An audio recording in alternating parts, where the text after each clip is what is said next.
We just got access to the Tides of Avarice 5.0 open beta. There is a lot to like with what was released. Here are the patch notes. I'll link it, but I'm not going to read it. Instead, let's jump right into the good stuff. Salvaging. This is the Manticore tugboat that you'll need for that.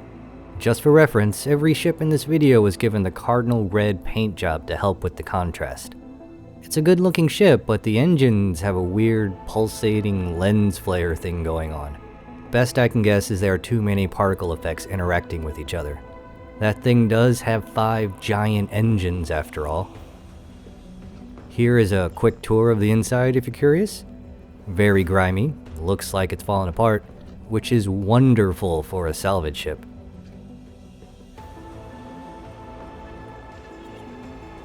And the stat sheet for those that like the numbers.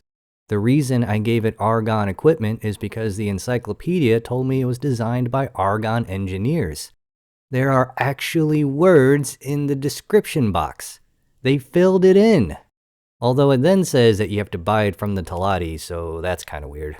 To me, this is the most exciting thing ever that they're giving the encyclopedia entries a higher priority. But admittedly, the big draw is to see how this ship works, and for that we're going to need Rex. Oh hey, look what I just happened to find.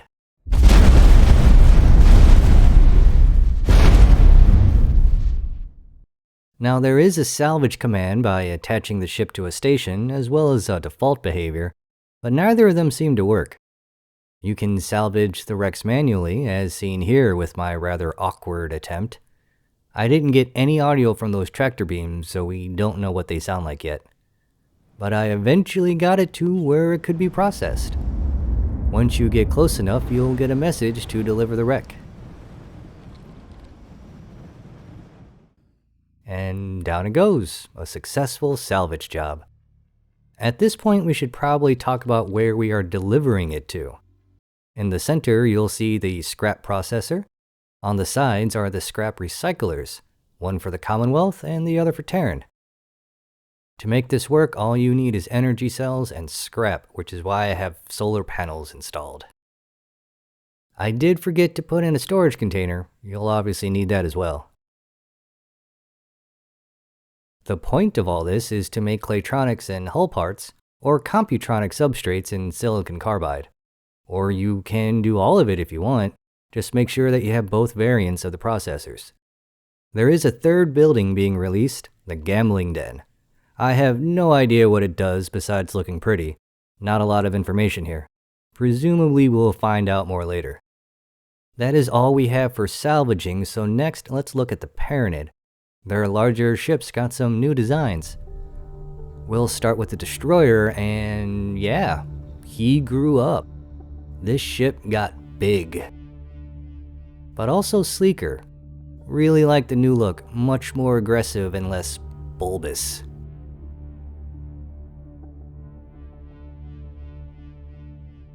Large turrets also got a new look, not as round, more streamlined, very similar to the Destroyer redesign. Onto our large transport, and he also got bigger.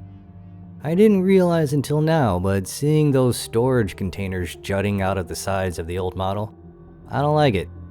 I'm very glad that they chose to get rid of it.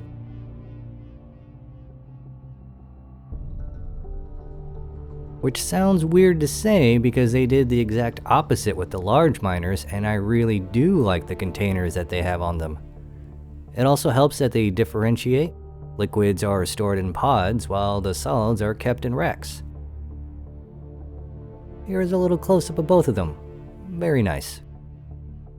Now to the extra large ships, starting with the auxiliary. I don't know what to think about this. It's not bad, I just can't get past how flat it is. Still, I consider it an upgrade over the original model.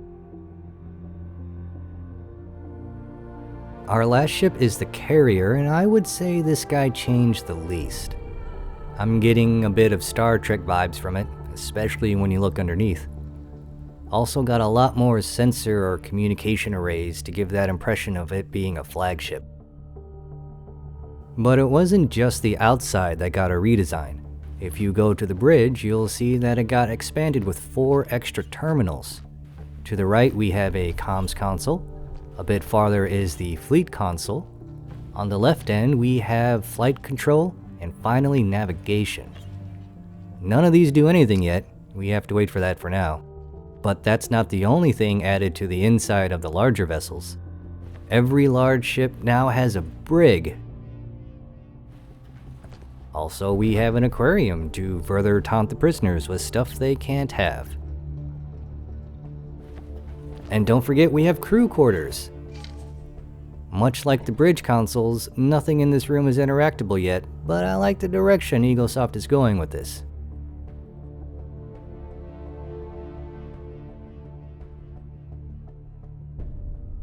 That's all for the redesign, so let's get to some quality of life improvements. Do you like using torpedo bombers but hate having to individually rearm them? Well, now you can select multiple ships, and if we go here, we can outfit every ship at once. I don't know who implemented this, but they deserve this award. Take it with all our gratitude, then go drink and be merry. For those of you that are more economically minded, if you select a ship, you can see at the bottom how full its cargo hold is at a glance. And at the top right, we have a much easier to read overlay switch to turn them on and off. But I think the big one is the new default behavior, local auto trade. No pilot training required, just tell him what goods to buy and sell and off he goes. It only works for a single wear in a single sector, so it does have its limits, but since anyone can do it, I think it's perfectly fine. Here you'll see me trying to buy wheat in a Paranid sector, so obviously nothing is going to happen. But you'll also see that we now have a timer, how long it's been since he has been unable to fulfill an order. Very nice addition. If you like messing around with the station's computers, they added something to hacking. The panels now tell you what they do and how long it will last. Although sometimes the wording trails off, guess it still needs some fixing. Go up to a console, give it a hack, and it'll tell you what has happened with a countdown. For those players that want to just focus on commanding their empire through the map, we have something for you too. Inside the player headquarters, you now have your own personal office. Unfortunately, much like the bridge consoles, it doesn't work yet. But I have a feeling a lot of players are going to use this room to run SATA overnight. But that is all we have to cover in this video. I'm sure there'll be more updates in the coming weeks. Until next time, fly safe.